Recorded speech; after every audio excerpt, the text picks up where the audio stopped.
From the corners of the internet to the wave signals transmitting through your brain, you are now sinking into All Aware. Preparing transmission signals. Stand by.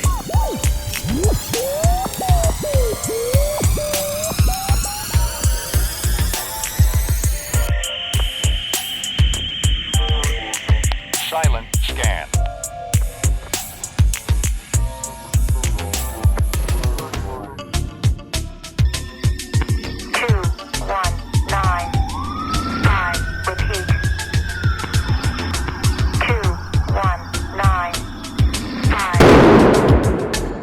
Broadcasting off the grid in Central Texas. This is the All Aware Podcast.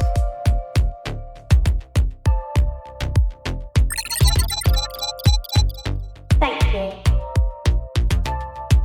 Please stand by for your host, Nathan Roshan.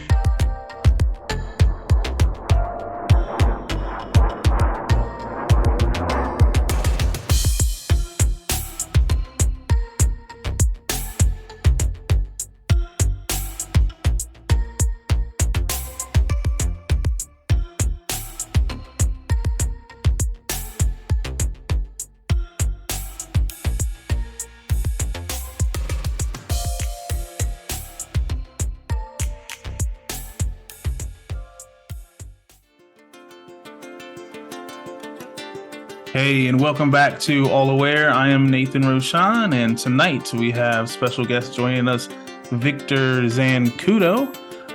Victor was born in Venezuela, came to the United States at 19. He left the country of Venezuela for crime, political, economical situations. When he got here, he got his degree in chemistry and in engineering and started a financial business in 2013. Victor comes to us. He's a husband, father, musician, and he's a fellow skeptic of all things in this world, it seems. And he's interested in politics, finance, and all the shenanigans behind what's going on in the world. So thanks for taking the time to join in with me, Victor. And I totally want to get into a couple different things with you tonight, and some conspiracies, and maybe they call them theories, but maybe they're facts now. It seems like right. So yeah, I just saw BJ Penn. You know, he was the UFC champ for I think a couple weight classes, and he said like conspiracy theories are like previews of what's to come or something like that. Like what used to be called conspiracy theories is now like right on there. It's conspiracy theories is the code name for spoiler alert. Is how there you go. Like that's brilliant. Exactly. That's brilliant. It's more true now than ever, man. Crazy. So, Victor, tell us a little bit about coming here to the United States.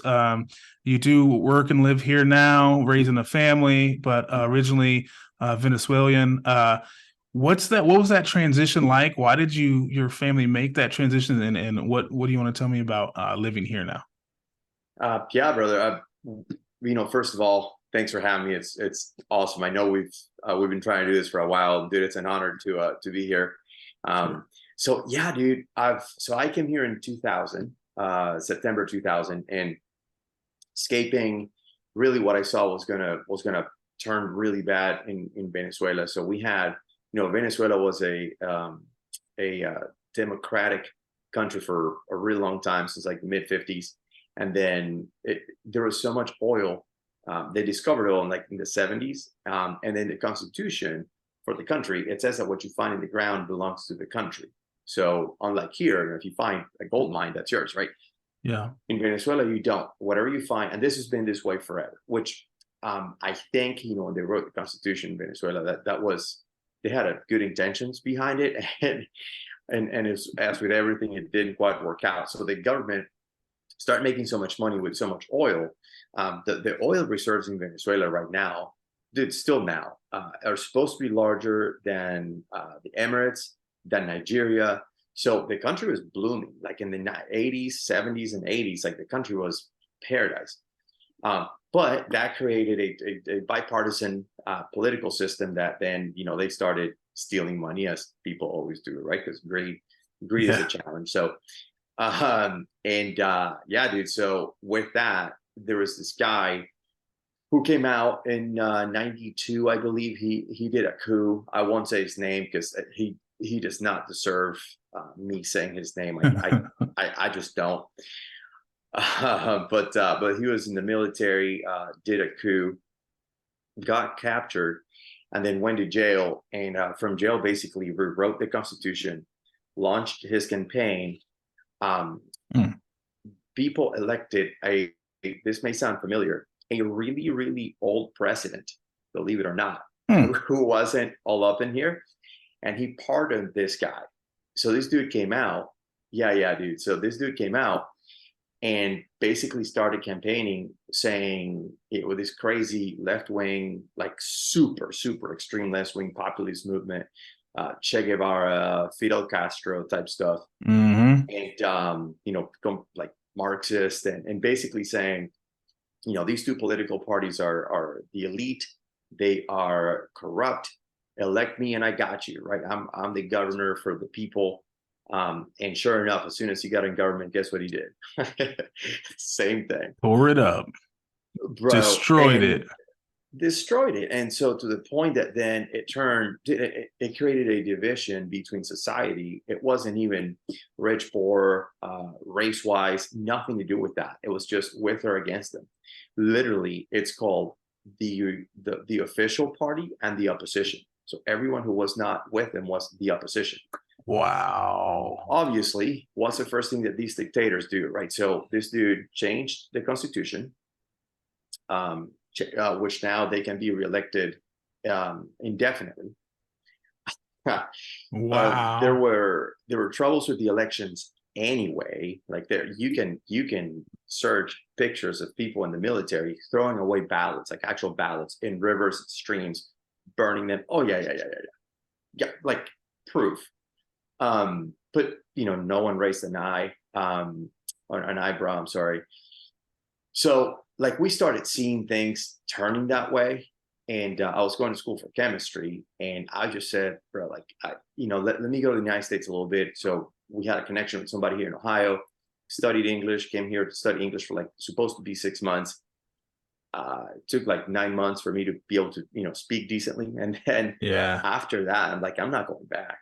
Like things are getting worse and worse. And so finished my degree here, stayed here, and got, from student visa to immigration is another challenge. From student visa, a couple of renewals, then work visas, then green cards. Like, excuse me, the immigration process in this country is ridiculous if you want to do it the right way. It's insane.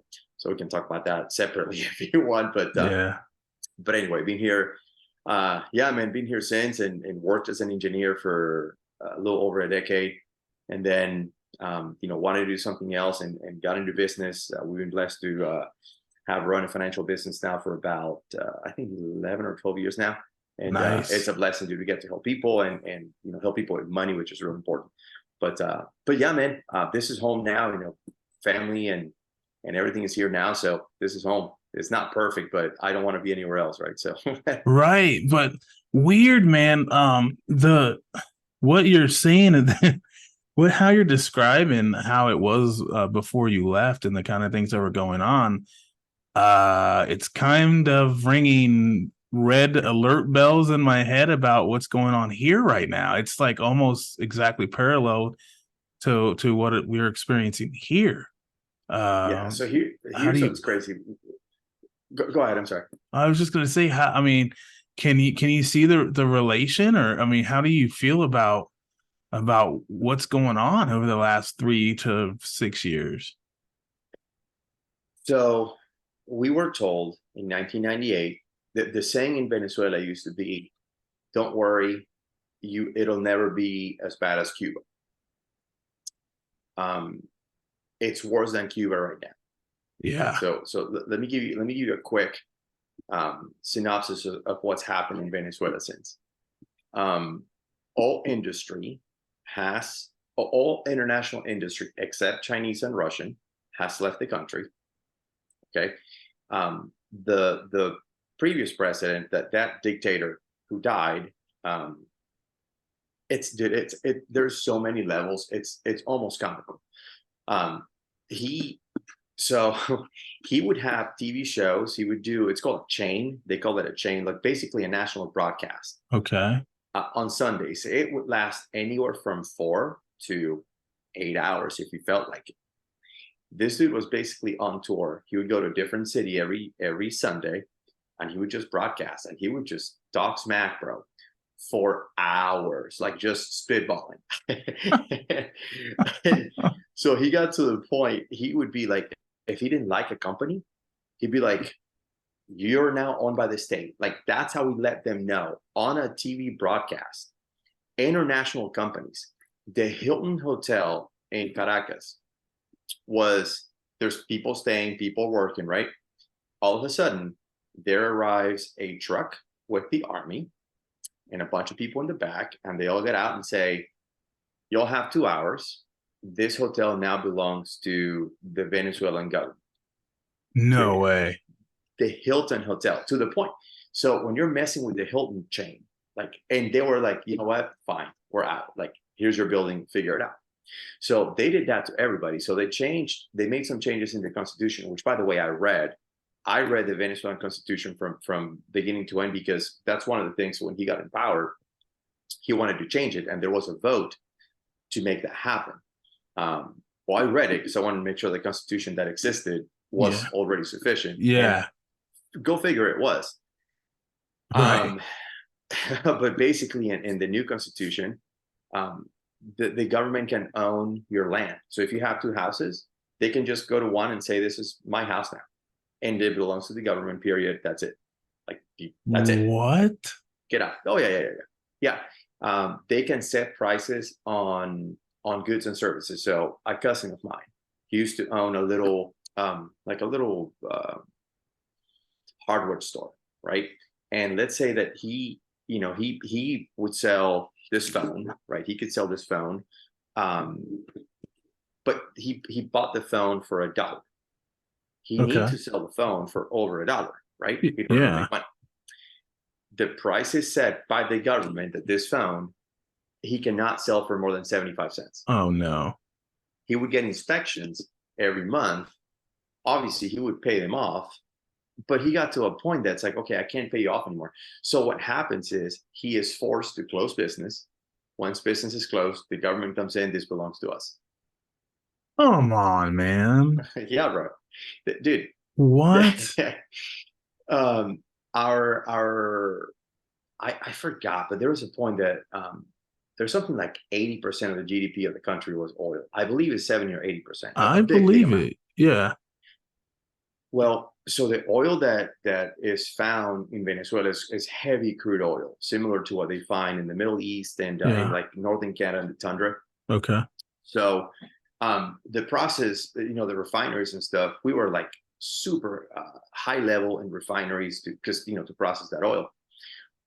The dude fired everyone so the company's called PDVSA, which was like the flagship, basically, company that ran all the oil business in the country. Fired everybody, because just petty. Fire them, and then put in place people who had no idea what they were doing, including people in management, in labor, in the refinery, everything. Well, guess what happens when these huge refineries are being run by people who don't know what they're doing? It's destroy. I mean, the reason to do that is because they're easy to control, though, right? You got it. Yeah. And then there's no money. So all the refineries are gone, exploding. There's no maintenance. There's no nothing. Then what happens? Then people are depending on one thing: daddy government. Yeah. Yep. The challenge is when daddy government had money, they could do that, but they don't anymore. So there's no industry. There is no safety, which is a challenge too, right? Because the crime had always been a problem in Venezuela, but it started escalating to the point that, I have close family members, like really, really close, who have been like taken hostage in their own homes, like, oh my God, ransom. Yeah. And not like rich people, like middle class people. So it started to get crazy. But then, bro, the police is just as corrupt. So when all these things, to get back to your question, I'm sorry, it's kind of a long answer, but No, man, what I see, this is eye-opening, man, for a lot yeah. of So people that yeah, haven't bro. been out of the country, and definitely to the South America. We need to know this, man.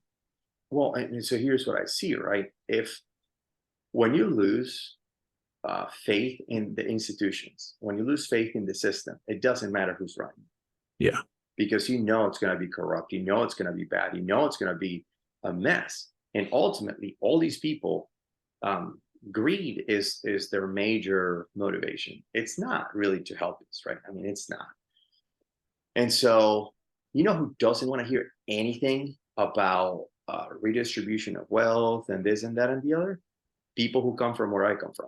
Like, yeah, go talk to a Cuban, go talk to a Venezuelan, go talk to a North Korean about how all these beautiful Marxist ideas work out. We'll be the first to tell you yeah, they don't. They don't. yeah, So yeah. No, I'm I'm so glad you got here, man. I mean, that had to have been hard to do too. I mean, everybody I'm sure would want to get here. So the fact that you were able to make it happen to your family was, man, freaking thank God. Yeah. yeah, bro. But Yeah. yeah, that's crazy. And the craziest thing is, like you said, ask a Cuban, or ask somebody that comes from one of these countries, North Korea or China, or one of these countries that has these I guess I would call them Napoleon type management structures or government structures.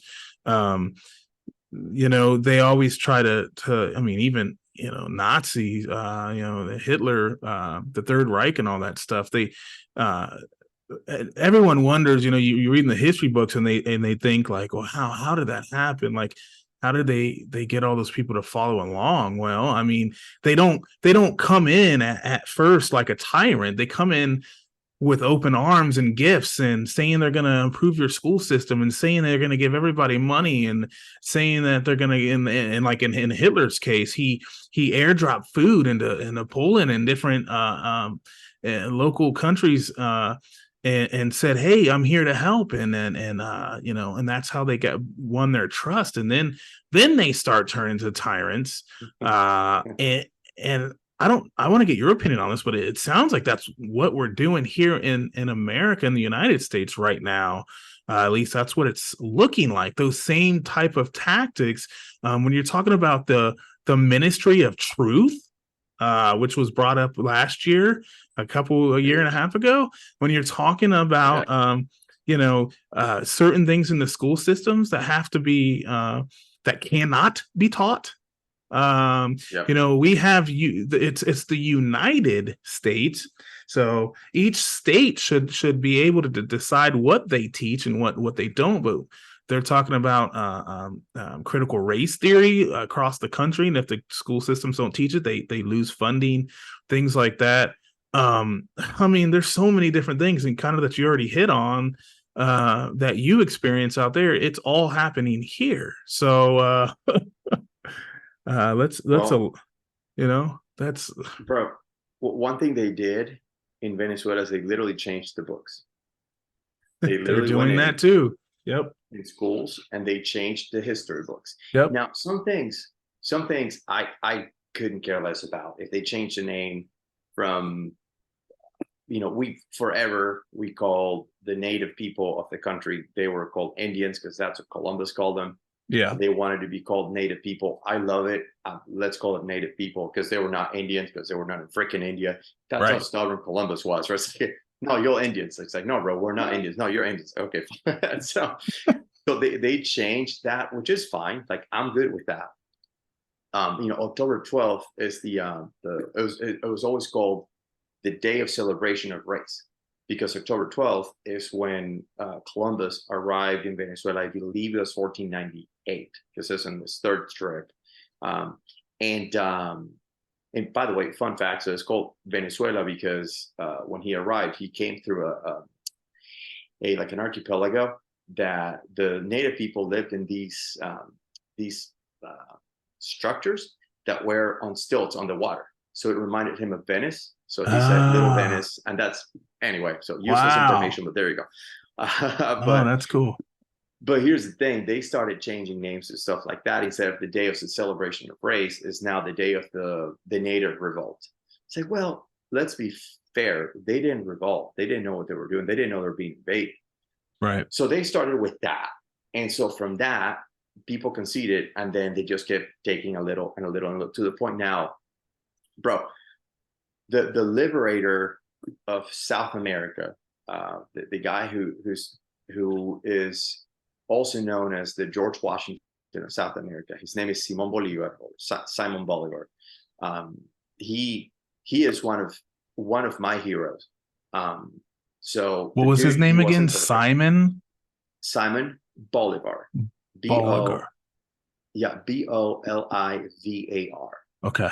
Simon Bolivar. So the reason the country of Bolivia is called Bolivia is because of him. So Bolivar, Bolivia. So he liberated. So this dude was born of the elite of the country. He was born of very rich parents who came from Spanish descendants. And he saw the injustice in the country. He saw, there was slavery, the Spanish crown had us as a colony in Venezuela. And he was like, this is crazy. Like, much like here, like we're paying taxes with all this and they don't represent us. Like, we don't agree with that. We want our own independence. So this dude and a bunch of ragtag people, bro, just, similar to here, liberated Venezuela, Colombia, Peru, Bolivia, and Ecuador, 5 countries on horseback. This dude was like 5'1", right? He is known as one of the best military strategists, in history. This dude he was a bad man, dude. But the country, we all revere this dude. Like, this dude is our hero, right? Yeah. Well, they made him seem like he was basically this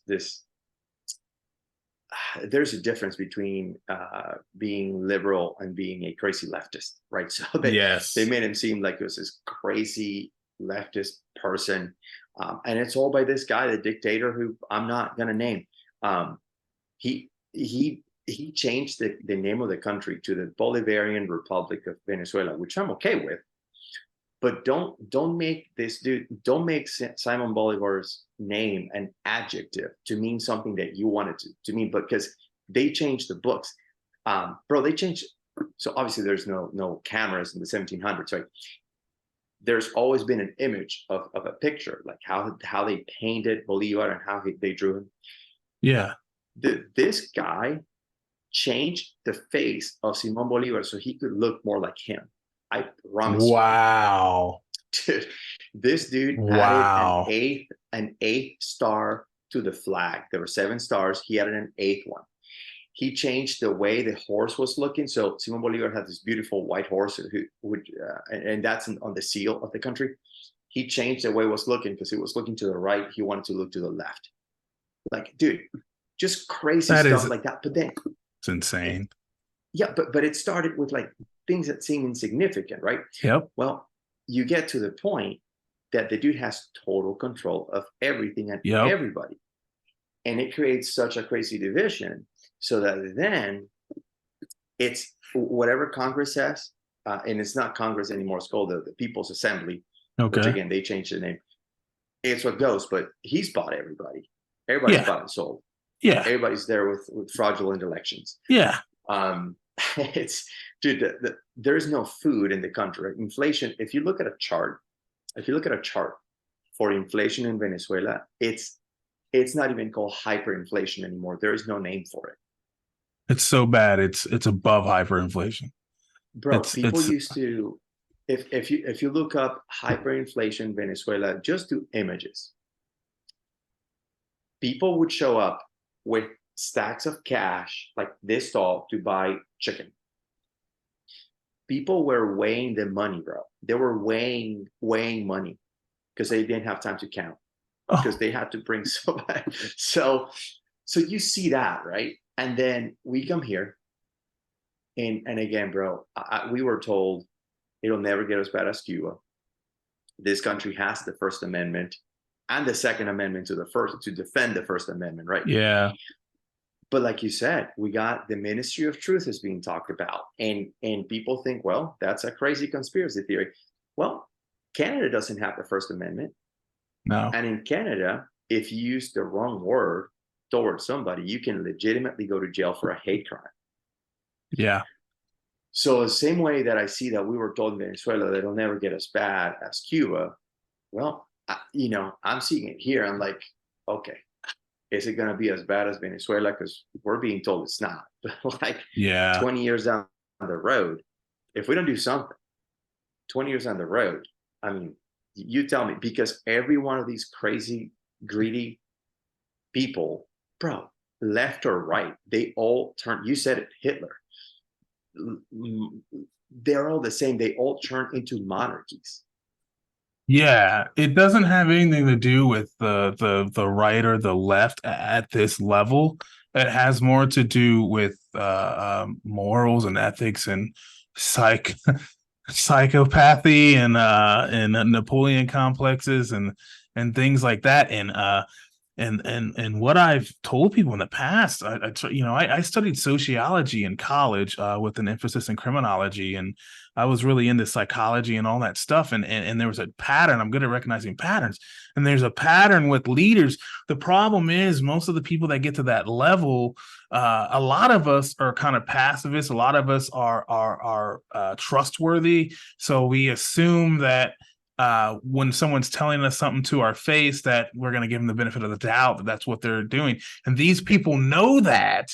So they act and they talk perfect, and they, give us everything we want. So, okay, we're cool. We turn the other cheek, man. And then all of a sudden they're a tyrannical dictator in the office and in the highest offices of our country, who have installed people below them. Like you said, it happened in Venezuela, and I see that happening here, unfortunately. And at a point, it's almost like it's too late. And I don't think it is, talking about America here, but I think it just, you have to wake the people up, and we have to have the people understand the truth and be able to see what's going on, because obviously and even in Venezuela, in your story you're telling me, they need compliance. They need your civilian compliance. Like the worst thing that a dictator or a person who seeks ultimate control hates is when their people don't follow them. When they're, am I right? I mean, when their people are disobedient or do not do what they think, they freak out, they lose control, they don't know what to do. And I think we're seeing that all over the world now too, because people are getting tired of a lot of the BS that's going around, and those people are waking up, and people are viewing podcasts like this and starting their own and going on programs and telling their families and all that stuff. So just to kind of segue into kind of what you're saying there, wow, man, it's good information. I didn't know it was that linear of a translation between what's going on there and what a lot of us are seeing here now, and the baby steps. It's the same rule book. That's the thing. In my opinion here, the way evil triumphs everything, and good is the same. There's only one way to be evil. Okay. And it's greed, it's corruption, it's hate, it's manipulation. There's only one way to be evil. So it's the same playbook from the beginning of the time up until now. We just get different technology. We have different faces in front of the camera and things like that, right? So it's different people, but it's the same methods. Exact same methods, man. The delivery system might be different, but the payload is the same, if I could say it that way, right? It's the same payload every time. That's why once you see it, like people like us and others who now are waking up to this stuff, I mean, it, what you see. It's not going to be any different. So I don't mean to take any of the time. I love your explanation of stuff, but man, like, I'm just surprised to hear that. Well, you have every time, bro. Every time you have people are always looking for something or somebody to worship. Yep. Always. So I know where my heart is. I know who I worship, right? Yep. And whether I'm right or wrong, I'm gonna live my way as if that's true because I feel it in Yes. my heart. I know what I'm gonna do. Yes. Worst case scenario, I'm wrong and I lived a good life. So I want to Amen. go with that. But the challenge is, bro, when people don't have that, then they worship daddy government, right? And the Yep. challenge of daddy government is that it's made of people, and people are flawed. Yep. And most people who get into positions of power like that, bro, I'm not saying everybody, but really tell me that maybe initially they're idealistic and they want to help and they want to do, and I get you. But once they get in, bro, greed takes over, right? And again, I'm making a generalization, Yeah. but unfortunately, these people who've been in government for 40 years, with these sociopathic tendencies, that they're paid by the financial industry, by the pharmaceutical industry, by the military industrial complex. Like they're paid by these people, bought and sold. You can't tell me that they have your best interest in mind, but like you said, people are trusting. And so, because we think if we were up there, we'd do a good job. Yeah. Exactly. So we mirror that, right? Say, exactly. Well, these guys, no, they're good. Say, well, like, no. Yeah. Bro, show me just one major catastrophe that's happened. One that a bunch of people having in positions of power because of greed, having become millionaires, multi-millionaires, and billionaires through it. Show me one. Yes. Show me one. Yes. Dude, we're living right now in Maui, right? We got fires in Maui, and they're trying. The governor literally said, "We're gonna try to take over the land, and the land's gonna be the state's land." What? Like, what are you talking about? And then he walked it back. It's like, come on, guys. Like, you've seen the compilation brought to you by Pfizer. Brought to you by okay. I'm not saying, but you know what I'm saying? Like when the media becomes the advertising arm of the government, we have a challenge. We got a problem. There's not one, bro, that happened in Venezuela. There is no media in Venezuela that's independent. Not one. Yep. So it started with these guys it's the national TV station and everybody else is against it. Well, they started buying them out, or people just have to leave the country. So now what you get, it's not quite like North Korea, but it's like, it's close. It's not too far from it, to the point that the estimates now, bro. So when I left, there were something like 28 million people in the country. I think they estimate that close to a third, for sure a fourth of the people have left the country. Left on foot. They migrated to Europe. They migrated to the United States, to other countries in South America. Dude, people were walking for 4 months to get to Argentina. To the point, Nathan, here's what's crazy. To the point that so many people left that the crime rate in Venezuela actually went down because the criminals had no one to rob, so they actually had to go to other countries. Like, oh my god, it's insane. Yeah, dude, it's crazy. Oh my god, John, get in the truck. We got to go to the country next door so we can do our crime and come back. And guess what happens? So then that creates a bunch of xenophobia, because then you go to Colombia and you look at the news, every time there is, like a gang of robbers or whatever, they're all Venezuelans. Wow. And by the way, some of those people are now, and I know because I see it on the news every day, I'm in WhatsApp groups that show it. People are making, the path all the way from Venezuela to Central America through the jungle. They're getting to Mexico. They're getting here. Yes. And bro, and again, the immigration challenge in this country is crazy, because all the money that we put into nonsense, all the $6 billion that we mistakenly sent to Ukraine, not total, by mistake. Yeah. and, Yeah. and we put nothing towards doing actually something about the immigration, challenge in the country. It's nuts. But anyway, so some of those people are crossing the border, and I'm in WhatsApp groups that shows people who wear like career criminals in some slum in Caracas, and they're now living in Texas, they're in California, they're in New York Yeah. City, they're in Miami, they're in Yeah. Dublin, Ohio. Yeah. Okay, so anyway, it's crazy. No, it's exactly true. And a little bit about me. I also I'm in Ohio right now, but I live in Texas, in central Texas. And I met some guys earlier this year that were working on the border down in Brownsville and what's the other one? Laredo, Texas. And they were kind of giving me a rundown of what was going on there. And it's worse than anyone has been leading on to. And they're witnessing college age or middle young aged males mostly coming over the border, fit guys.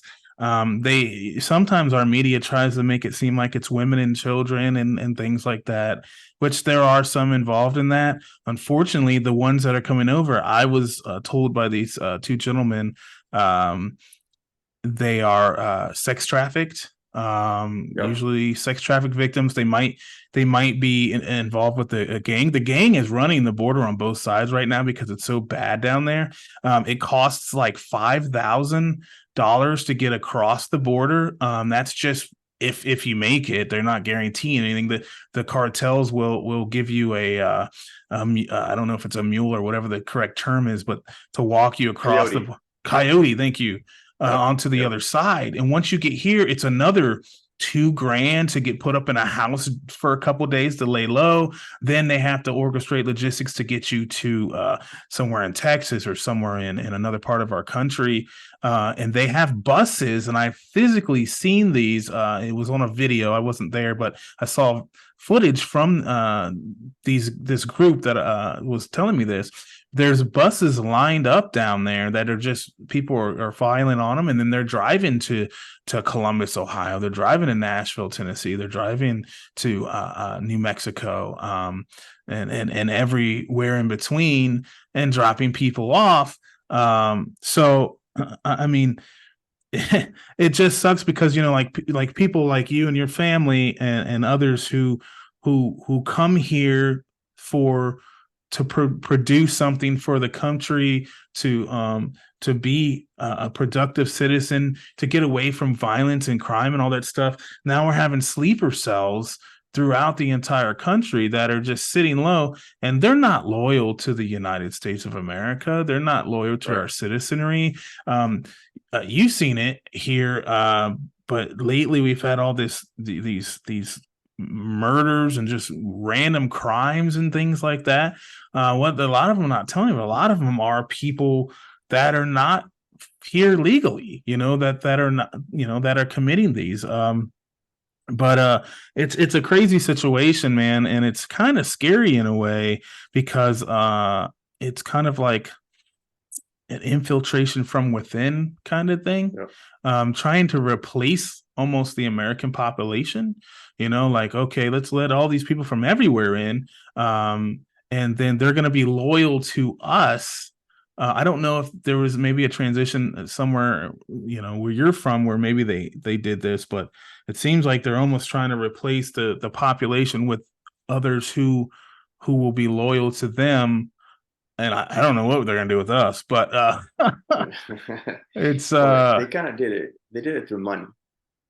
They did okay. it with money. When the government had money, they controlled people through that.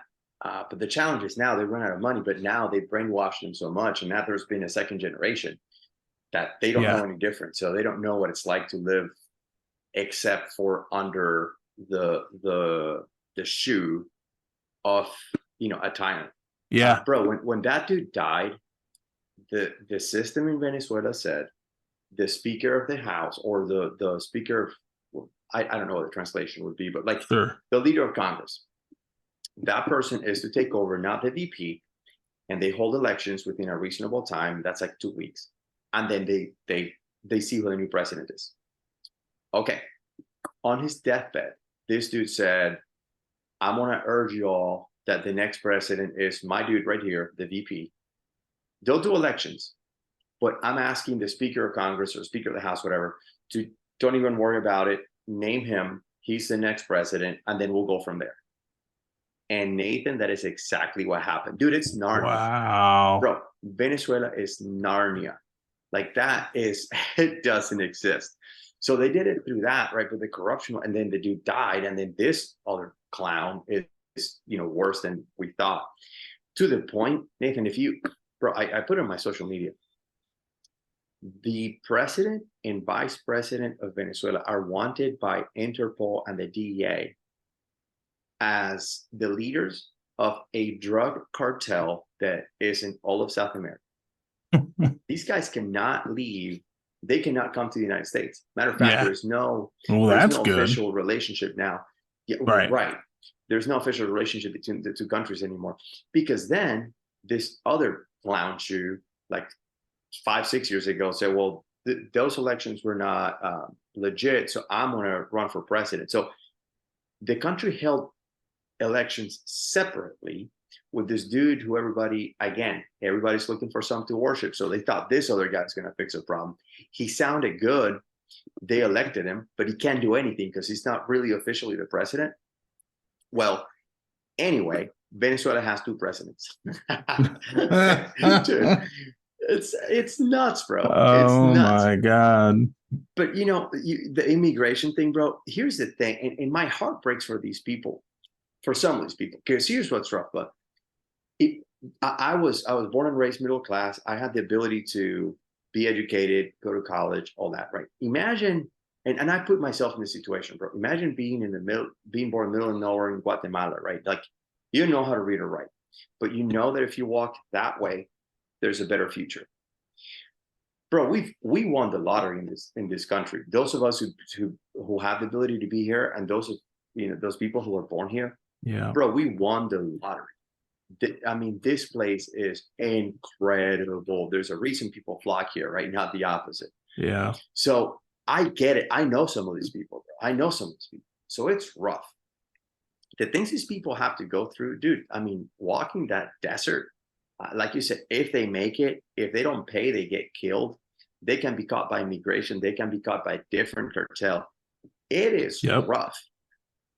But you're right, dude. There's human trafficking. The cartels are running it. And by the way, the cartels have money because of the war on drug that we haven't won and won't win if we continue to have a war on drug.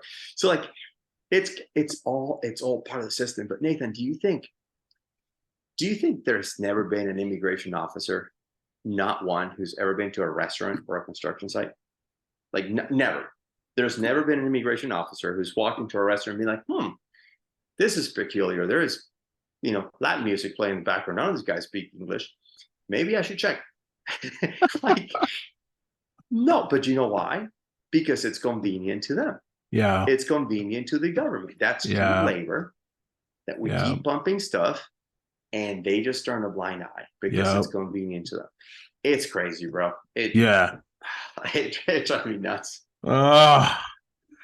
Victor, that's crazy. And just to go back a little bit about, you said Venezuela has 2 presidents. Well, the funny thing is that's another parallel to the United States right now. A lot of people believe we have 2 presidents right now because the 2020 elections weren't the most fair, let's say. There's massive evidence of fraud. So some are saying that this person we have in the office now is a plant, and is one of these kind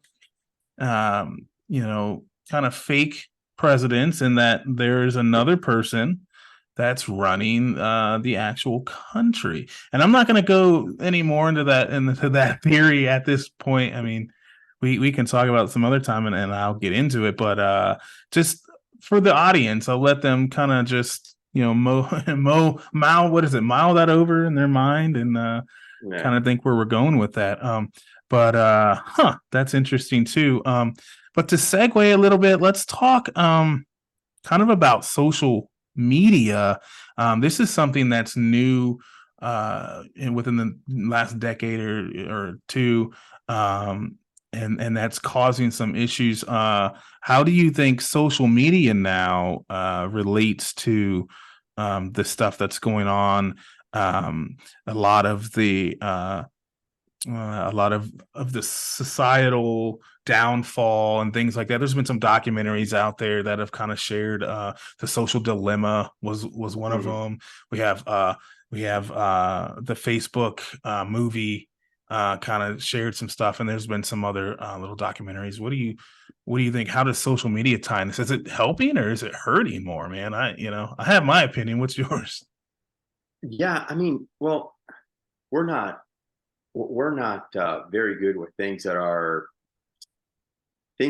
give us dopamine. We're not very good with it as humans. And so, and you said it, dude. I mean, that documentary showed specifically how all these things have been curated to give people huge hits of dopamine, and we just keep pushing that button, right? The challenge that I see is a few challenges. One, children.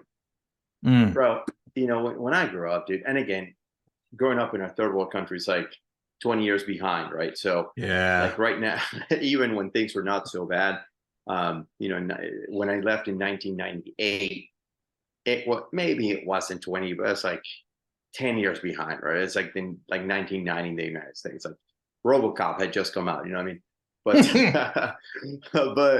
But no, man, but growing up like that, I grew up really innocent, and I grew up in a small town, like, maybe 2,500 people. We didn't have a traffic light. Like, our houses have no yards. Like, we're literally, wall to wall, and you open the doors, 2 steps, sidewalk on the main street. But we grew up, outside playing. I was in Boy Scouts, and you played with friends, and you went, and, the whole thing, you come back when the lights, street lights go on, right? We didn't have any of that. Our brains are not designed to understand what social media is, what it does. The things that we're comparing ourselves to on social media are not real to begin with. The filters, the people who rent the Lamborghinis, right, to make it look cool, well, that's rented. And especially, dude, for women, I can't, I talk to my wife about this all the time. Like, I can't imagine the amount of pressure that puts on women and girls in general. Yeah. It's so in the most traditional way of our roles, right? And I'm not saying, everybody gets to decide what they want to do, but like, in the traditional role of the male, the husband is to provide. Yeah. Well, if I see a dude who's half my age who's balling out of control in Dubai, I'm gonna feel inadequate. I didn't know that existed 20 years ago. Yeah. There you go. I did, but I didn't see it. You heard about it, but you're like, okay, it's one dude, two dudes. Exactly. And then, you see, go ahead. Yeah, it puts lots of pressure, and in women's much worse, right? So it puts lots of pressure. And the other challenge is this, bro. When social media is, again, they're part of the narrative. They're part of the media in general. They are, with maybe one exception, which is, well, a few exceptions, but like a big exception, would be X or Twitter. That and people think what they think about Elon. Whatever. I'm just saying, like, Zuckerberg has actually said. I mean, dude, he said it on Rogan. He said it on the most viewed platform in podcast in the world. Really, probably the most viewed platform in the world. Period. Yeah. That the FBI contacted them and said, "Hey, suppress this story. The week before a debate." Yeah. Come on now, bro. And that they did it. Oh, they can't get rid of it, but they did. So now the government, the federal government, is telling what should be, it's a private company, yes, but it should be treated more like a utility. But even if it's a private company, they don't get to tell the private company what to do or not to do. Right. But they did. Mm-hmm. So, and they complied. Right. And you talk about, election. I mean, I don't know. Here's what I know. What I've asked people a few times when they argue about, you said what you said about the president earlier, and I'm, again, 10 seconds, but I always ask him, was election fraud zero? Was it zero? Was it 0.0? Right. If the answer is no, then we need to talk a little further. Yeah. Right. Because there you go. Yeah. I mean, and the answer is no, by the way, because nothing's perfect, right? Nothing is 0 or 100. So, social media, bro, I use it for business. I use it to communicate with people. It's cool to see somebody's dog, and my cousin had a kid, and that's cool. But when you see that all these things, bro, I mean, the Russian troll farms, right? All these things that have been created to pit us against each other. Yep. That's what social media does too. Yep. Right. So it just exacerbates in the challenges too, Nathan. Most people are in an echo chamber.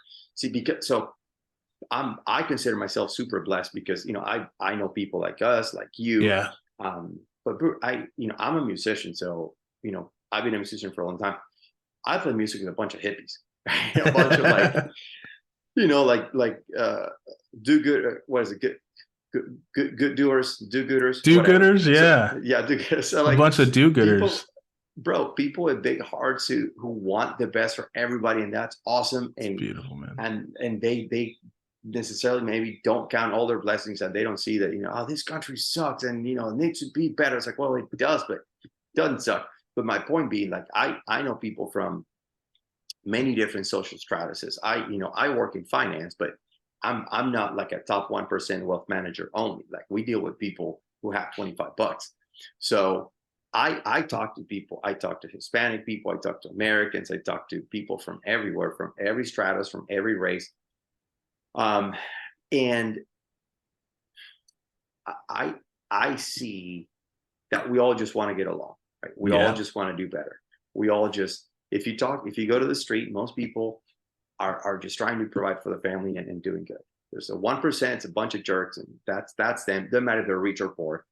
Jerks are jerks. But most people just want to do well. But social media exacerbates and echo chambers your thoughts for most of the time. And so you're just being fed the same crap day after day.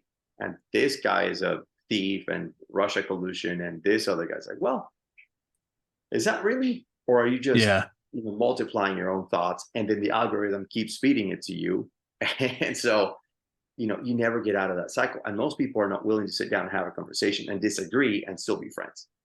I think I could be wrong, but I think that's called cognitive dissonance.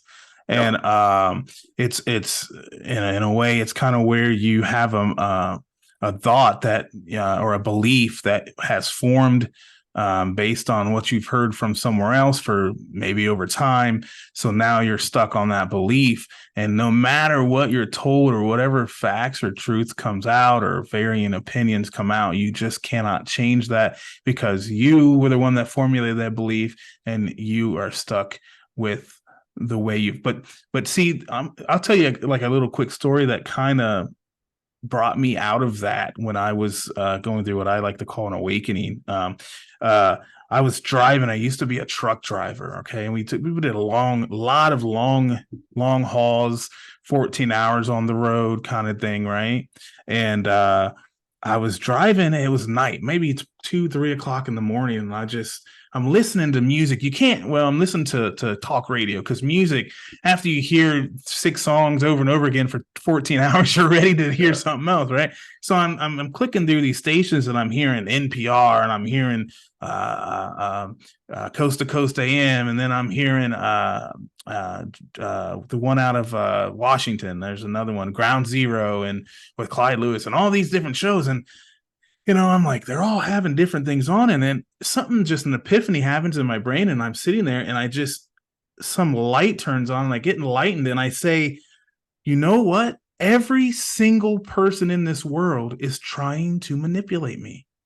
Every single person, and it's not a nefarious thing, but everyone wants me to believe what they believe. They want me to see it their way. So wait a minute, how do I fix that? I can't fix the world. I can't fix what people bring onto me. But what I can fix is what I believe and how I believe it.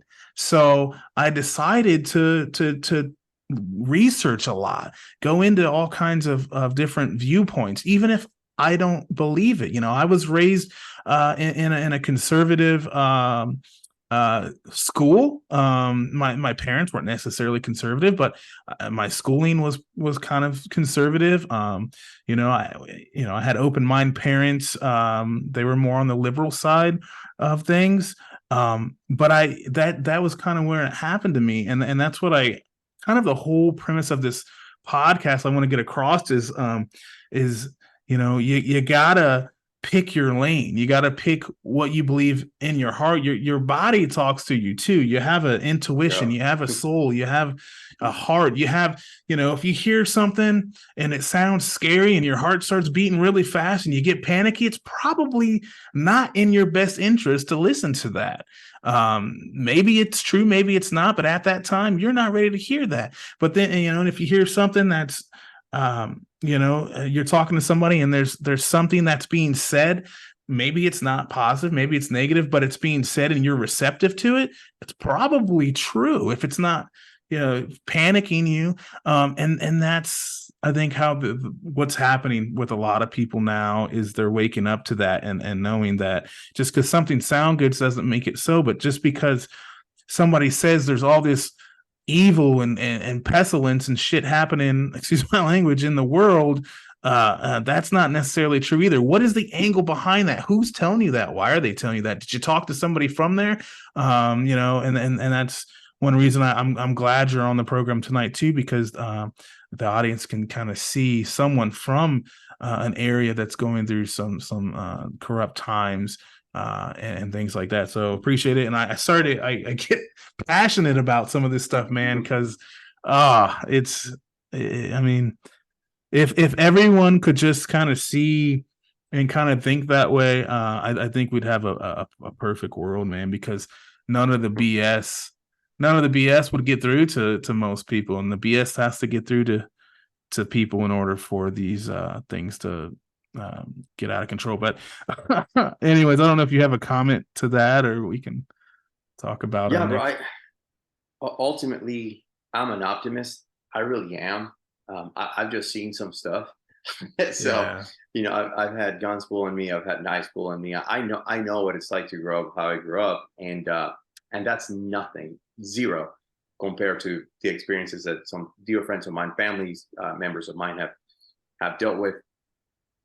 I'm an optimist. I really am. Like, what's the point if not, right? So it's just a 1%, man. There's 1%. There's a reason that the outlaw biker gangs are called 1%ers, right? It's 1%. But that 1% is sold out sometimes that it makes people get disheartened. But you're right, bro. If you sit down and you think about what you think about, which is not taught in school, most parents are too busy, really don't make time to talk to their children, to think about what they think about. They let the internet, the TV, whatever, their school raise their kids. That we're creating a bunch of drones, right? And so people need to think about what they think about. People need to spend time bored. Like, boredom is good. Be bored for a few minutes. Yes. Sit in your car and do nothing. Yes. Drive for an hour. Yes. Dude, sit down, write down your thoughts. And here's the thing, like you said, bro, everybody's wanting you to think their way.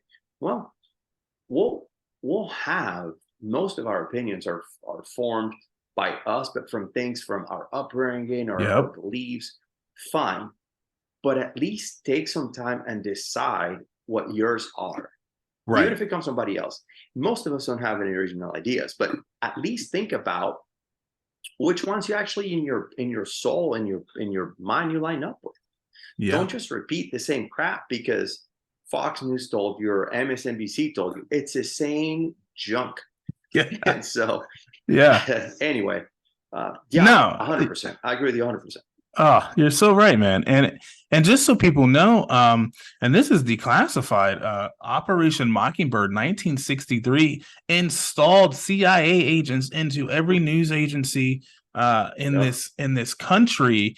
It's 1963. What year is it now? 2023. Look at all that time. You think that got canceled? You think it went away? No, it's still going on today. And there's a reason why only 6, it might even be less. I think it's more like 3. At a point it was like 6 or 9 companies owned all the major media. I think it's now 3. I think it's like Disney, Viacom, and somebody else owns BlackRock, probably owns all the major news channels, and even some of the ones that talk on the other side, right? It's the same coin, man. It's just it's they're the same people own it. They just control both sides. So once you figure that out, and I'm not saying there's not good ones out there. There are, but again, and I think you kind of mentioned this. It's money. Follow the money. Like, where's the money coming from? Is it independent? Is it grassroots? I don't get paid for this. I do this, for free. There's a lot of us out here that are doing this stuff. We don't get, any money. So do we have reasons to come on here and lie? Not really. But am I funded? Is somebody funded by $1 million, $1 billion industry, and they're saying things, a little bit different, or that's more like the mainstream? I don't know. It's up to you to decide what you want to believe, but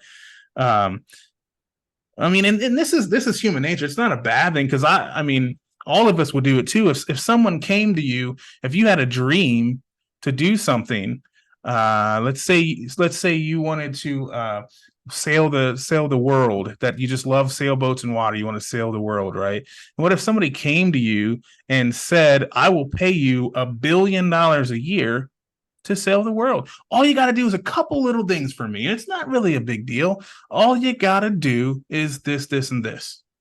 Okay, well, okay, yeah, no problem. And then this, and this becomes, well, you just need one more little thing. But now you're making your $1 billion a year. Your lifestyle has went way the hell up here. And now it's like, I just need one more little thing. You're not even going to notice it. Boom, you start doing that. But what you're not realizing is what your little things you're doing, what's the outcome on the other end. It's compartmentalization. You're not seeing that. So, oh my God, this is a great show, my man. Well, and where does it stop when you do that, right? Where does it stop? That's why temptation, excuse me, it's so crazy, because you start flirting with it. And by the way, dude, I am the furthest from perfect, like the farthest. I fall into this stuff all the time. But temptation, you start flirting with it, and then you take a taste and a taste and a taste, and where do you stop? Yeah. Especially when things have been designed to make it that way. That's why morals and ethics, your moral compass, you got to filter things through that, right? Right. I've had, in our line of business, in the financial industry, it's really easy because, well, let me rephrase that. It should be easy because there are so many rules and regulations. Unless you're a congressperson, then you can do insider trading all you want, and that's perfectly fine. Right? Yeah. You can beat Warren Buffett by a 2x, and it's just a complete coincidence. But in our industry, the people that we work with, bro, like if somebody's not aligned with the ethicals and morals that I believe in my heart that we should have, they ain't working with me. I've had that I can count 2 challenges with that in 11 years. And those were people who from day one, they already expressed that they had those thoughts. I just figured, let me see if I can help you. Well, you can't save anybody, right? You show truth. If they want to take it, they do it. If not, they don't. Obviously that's different when $1 billion is offered, right? But I think, if you wouldn't sell your soul for $1, you shouldn't sell your soul for $1 billion either. Exactly. You know what I mean? Dude, like, it's not for sale. Yep. Yeah, it's not worth it. Not for sale. I love it, man. I'm the same way, man. I mean, So let's take a quick break and then we'll continue on. Are you good to continue on here? Yeah, dude, we got time. All right, man. Let's take a quick break. We'll be right back here on All Aware with Nathan Roshan. Got Victor Zancudo with me tonight. We're talking about basically geopolitical topics. We're talking about awakening and morals and ethics, and hopefully we're going to get into a little bit more, maybe some UFOs, aliens, some other conspiracies coming up. So stay tuned on All Aware. We'll be right back.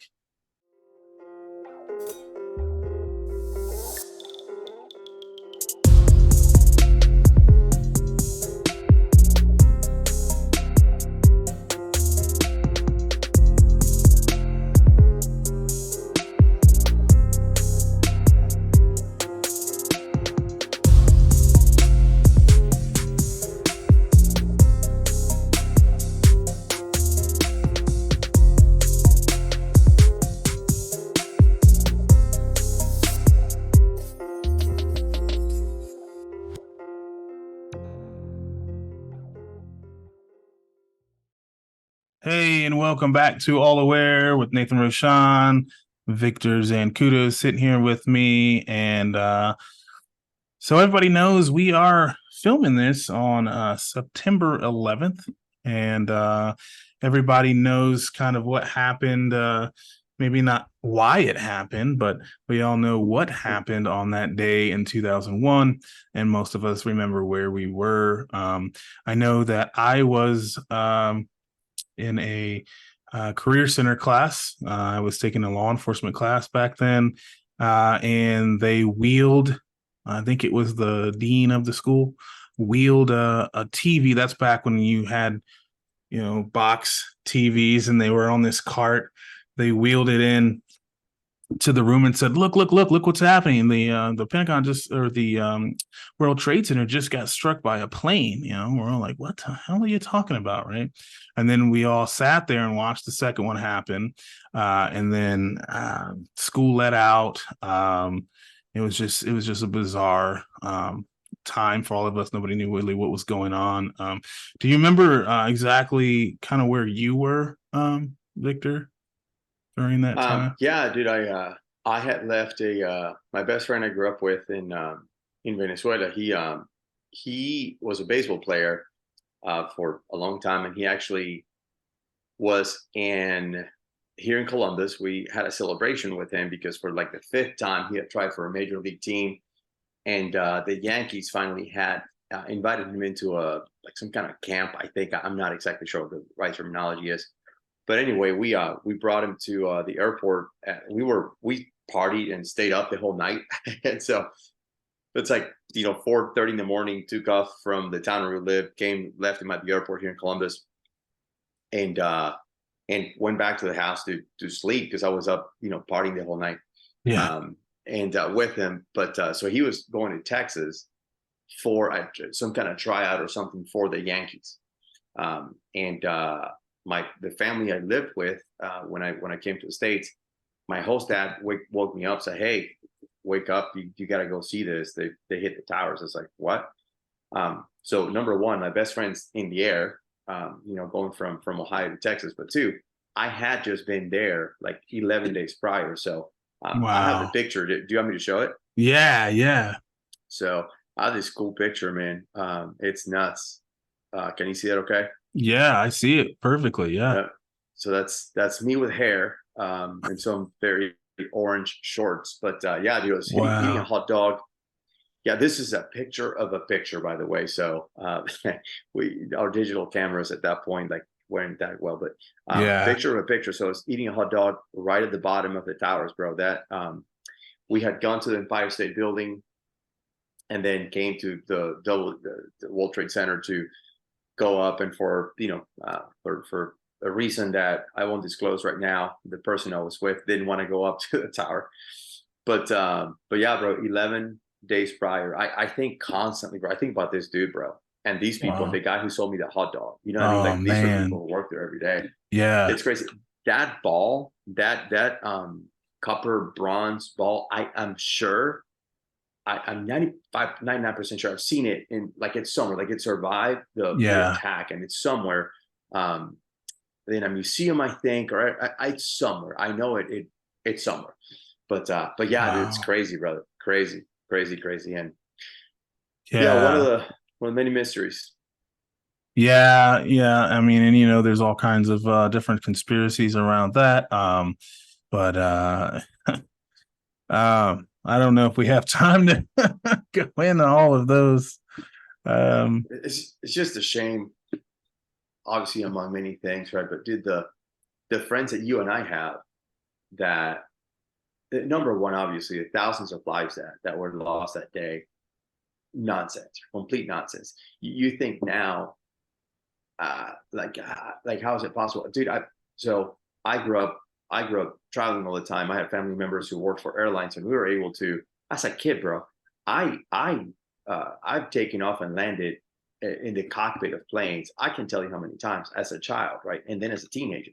Yeah. Um, because of that connection, we travel all the time, and but just the fact that nobody thought like, this could be a safety issue. You know what I mean? And the fact that after that, bro, all the money is secondary, right? But the trillions of dollars that last 22 years we've been in this war, that this endless wars that haven't made the situation better, because these people, I always make the analogy: if somebody was to invade the United States and come with a different culture, way of living, system of government, we wouldn't like it. Yes. We wouldn't like it.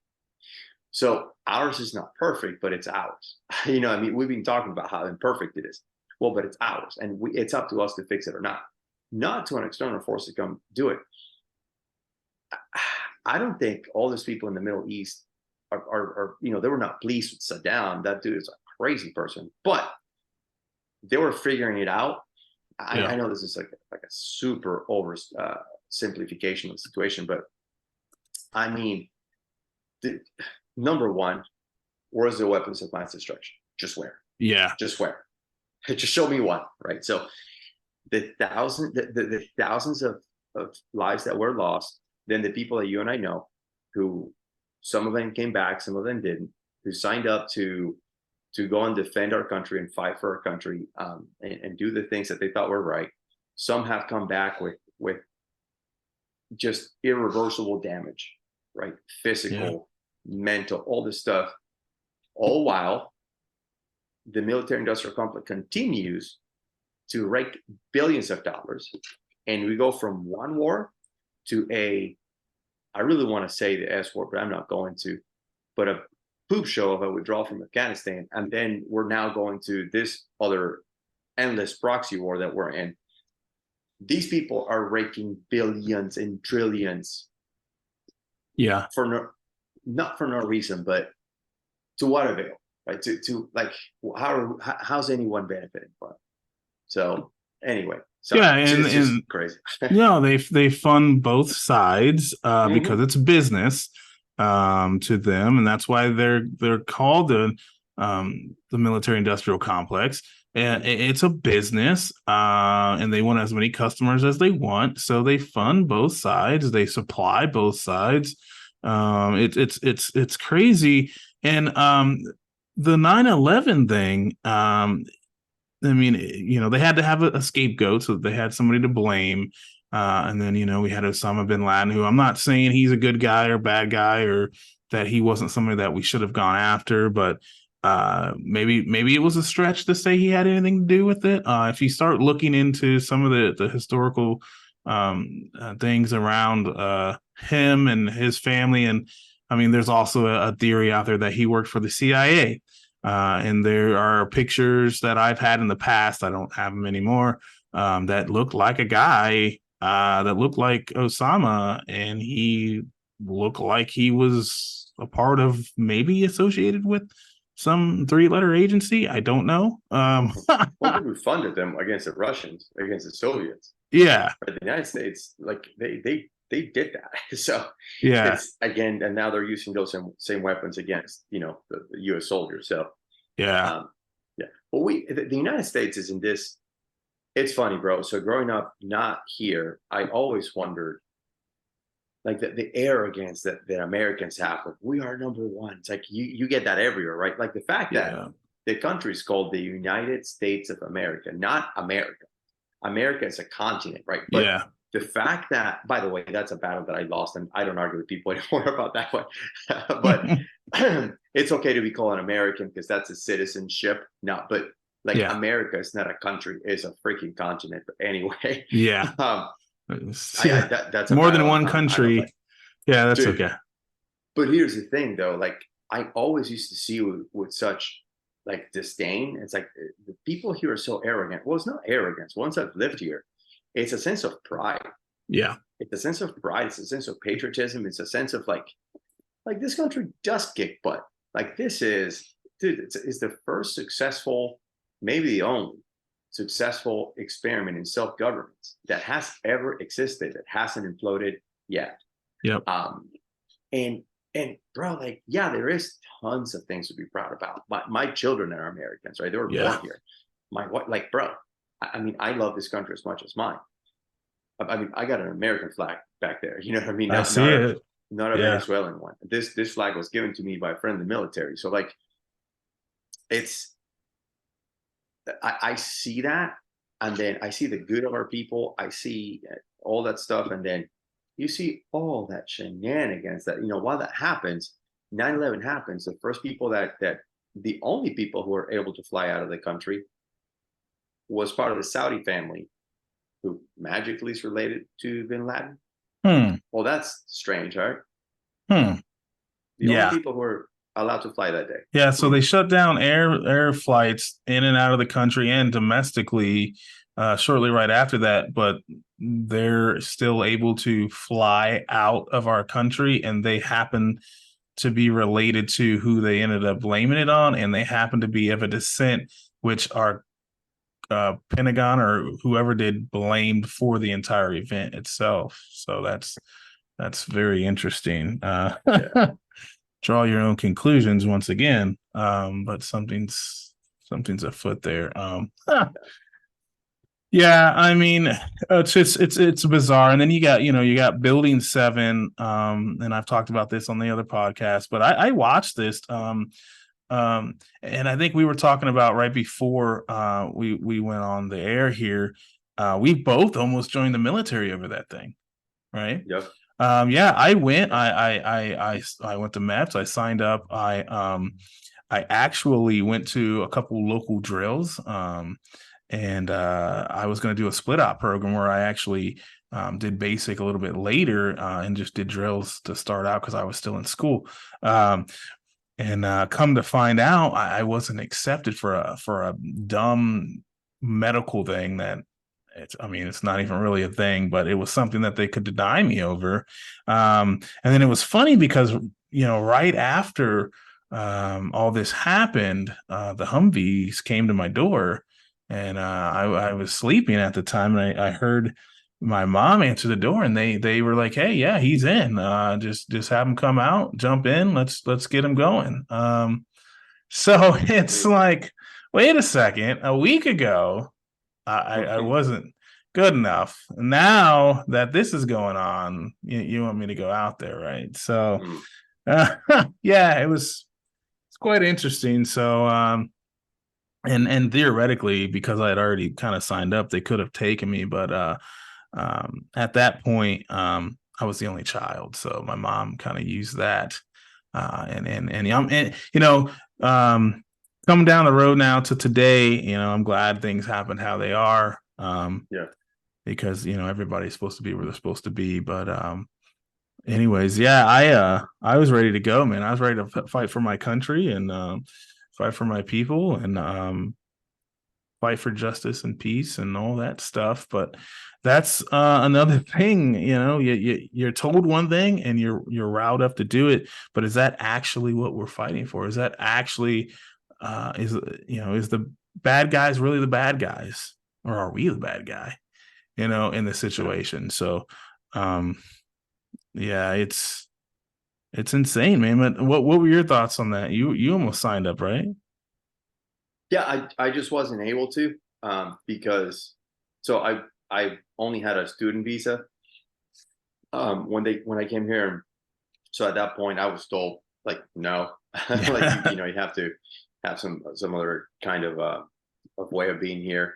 And so, yeah, but shortly after, so as soon as, and by the way, at that point I'd been here in this country like less than a year, like 11 months. And I didn't know, if my future was going to be here. I didn't know, or, if I was going to go back to Venezuela or Europe or somewhere else. So I just didn't know.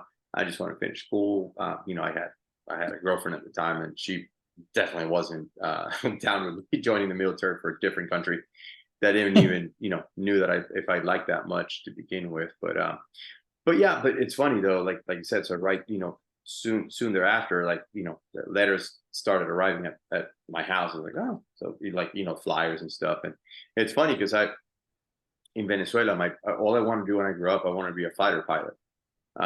And it's like, okay, well, maybe I can do that, but then my eyes, like, I wear glasses, so I couldn't fly. So whatever. Yeah. At least the standards in Venezuela. And by the way, that they have like 5 F-16s, and they're all like, there's something wrong with them. So there's like one is operational.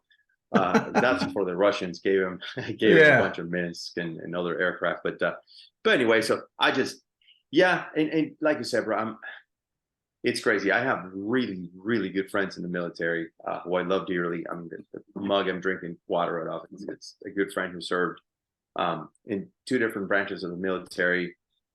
Some really cool stuff that dude did. I love him as a brother, and I get it. Like, I get that conviction, because I love this country so much. I would do it today if I knew that I was fighting for the right reason. Yeah, that's the thing, right? Yeah. It's just crazy. You try again, bro. It's anyway. It's Yeah. not worth the risk to make these people just beyond wealthy. Yeah. And we're just, just throwing bodies at the machines. Like, well, I don't know about that. I'm not trying to be one of those bodies anymore. Yeah. Yeah. No, exactly, man. So with the censorship and things that are going on, it's just part of life anymore, which I hate to say, because it's like normalizing it to, like, where, oh, that just got censored. Oh, no big deal. Well, I mean, it's kind of a big deal, because why is it being censored, especially in a free country where we have amendments that give us the freedom of speech and press and all these things. How are things and why are things getting suppressed? And why are our beliefs being guided one way and not the other? And before I ask you a question on this, I just reminded me of this when it comes to artificial intelligence. I don't know if you've heard this, but like Chat GPT and all these new AIs that are out there that are they're bringing into society, and people are trying them and using them for different things. I don't know if you realized, but and I can't remember who quoted this, but scientists and researchers and developers of AI had to put a algorithm, or had to put a restriction on artificial intelligence, because they're programmed to learn, right? They're programmed to learn, and as they learned and as they grew and got intelligence, and they take all different information from all different sides, they were becoming more conservative. They were becoming more one-sided on things based on the intelligence and the information they were gathering, and it was throwing some of these agendas off, because when people would ask them questions, they would give them an answer that was more certain leaning, which it was conservative leaning. I just think that's funny. So they put a fail safe, or they put an algorithm or some type of restriction in it, so that it doesn't, it can't cross that threshold into that. Have you heard about that? Oh yeah, yeah. I heard somebody just this weekend, I think, say that they asked ChatGPT to write a positive article on President Trump, and it said like something like you couldn't do it, right?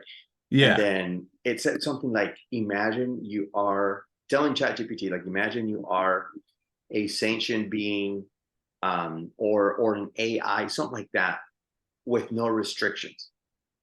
So and so then it kind of tricked it to do that, which, bro, again, we can talk about this for hours, what we think about President Trump or not. Right. But the fact that this thing, which by the way is integrating into our lives, whether we like it or not, right? We're living in an episode of Black Mirror, bro. Actually, we're living in all the episodes of Black Mirror.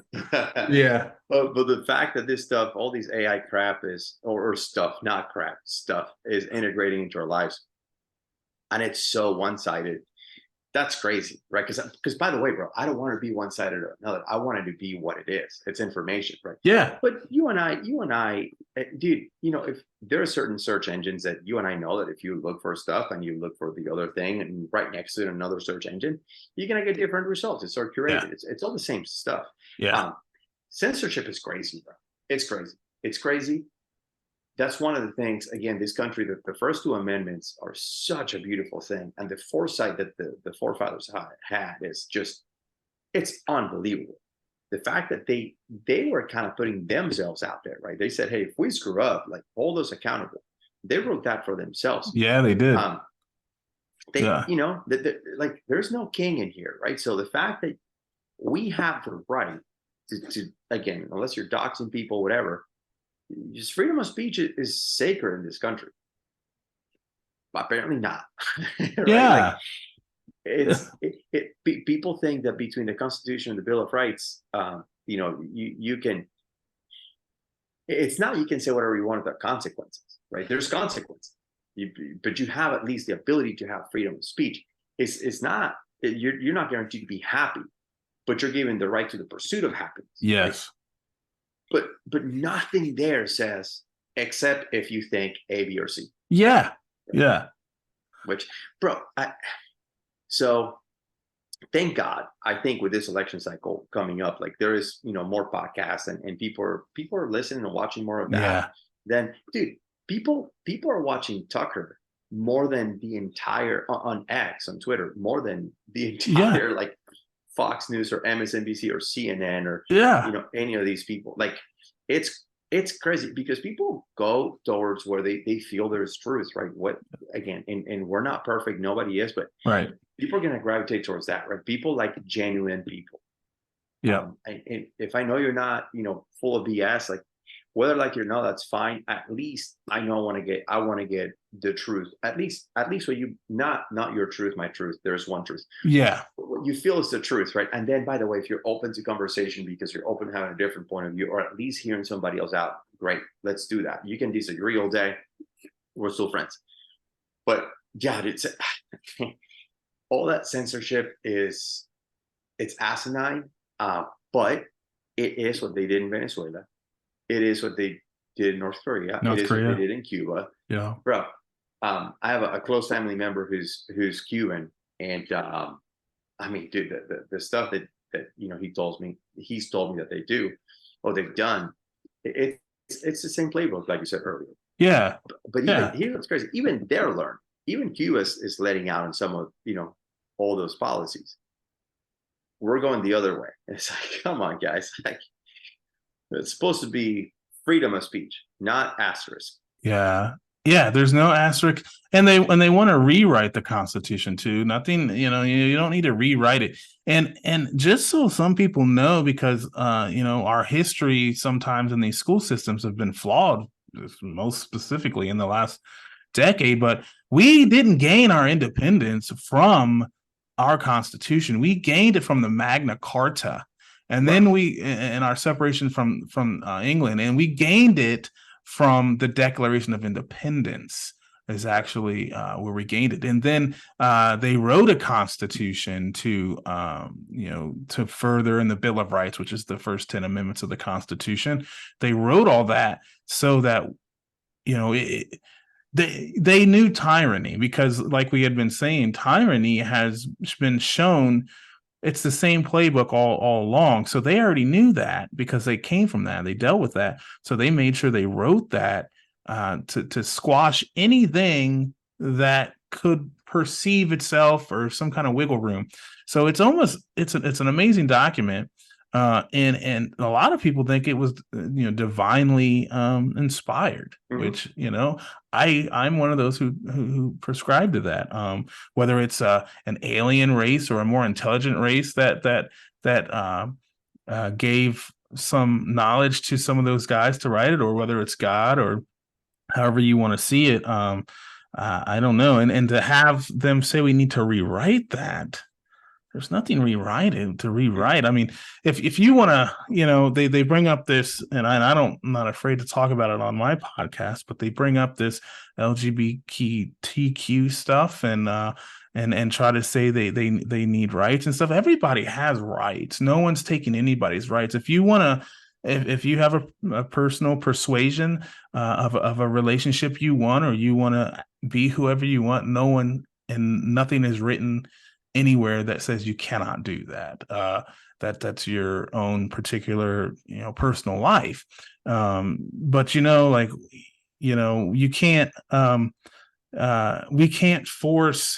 We can't make policies and laws and regulations for a minority group and then impose that on the majority group, because then the majority of the people are cowering down or having to adjust for a minority of the group. We can accommodate, just like, handicap ramps and restaurants and businesses and stuff like that.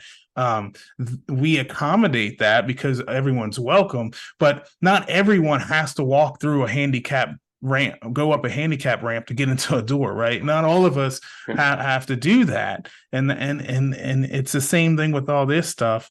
And to get back to what we were talking about, changing the Constitution and the founding of the country is everyone's already accepted. There's nothing that need to be rewritten because we're all included in all of that. So that's the challenge is that stuff creates resentment. And resentment creates victimhood, and there is currency in victimhood now. A good point. That's I forgot the name of the author, but he wrote a book called Anti-Fragility. Dude, it's an incredible book, and it's you mentioned earlier, people trying to teach CRT and stuff like that. Like, well, I know I am not inherently racist. I know that because I know my heart. Yep. I am a positive, optimist, loving person. I have friends in the LGBTQ community, people who I love dearly. Absolutely. I love them. Again, their lifestyle and what they believe inside them, I respect that, and I love them. The Bible says, love the sinner, not the sin, right? And again, that's my stance. And I'm not going to push that on them or anybody. Again, the minority shouldn't push anything on the majority. But that applies for everybody, right? The challenge is when you create resentment, and you're for censorship. Well, being for censorship is cool until they come for you, because they will. Yep. Right. So, it's fine to be on that side of history, and then when they come for you, you say, well, dude, the ACLU. I'm sure you know this, but the ACLU fought for the right of some neo-Nazi group or some white supremacist group to march somewhere at some point. This is decades ago. And the president or the director or whatever, the ACLU, was asked, like, why are you letting them do that? It's like, well, because we fought for our right for freedom of speech. We're going to fight for them, because if we don't let them, then they're not going to let us when we go and counter protest. Right now, the